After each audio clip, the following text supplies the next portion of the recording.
রোজ রোজ আর একই ম্যাগি খেতে ভালো লাগছে না, তাহলে এইভাবে স্পাইসি ম্যাগি বানিয়ে খাও।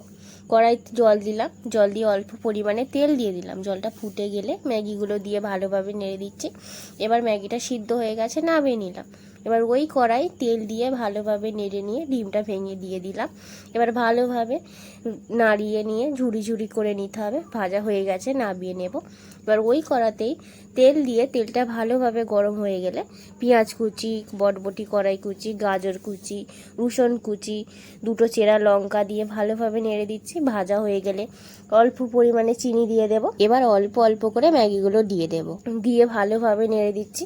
দিয়ে এবার সয়া সসটা দিয়ে দিলাম, ভালোভাবে সব একসাথে মিশিয়ে দিচ্ছি। এবার ম্যাগি মশলাটা দিয়ে দিলাম, ভালোভাবে নেড়ে দিচ্ছি। মেশানো হয়ে গেছে। এবার ডিমের ঝুড়িটা দিয়ে ভালোভাবে নেড়ে দিলেই আমাদের স্পাইসি ম্যাগি রেডি। এরকম আরও ভিডিও দেখতে চাইলে আমাদের কমেন্ট করে জানাবেন।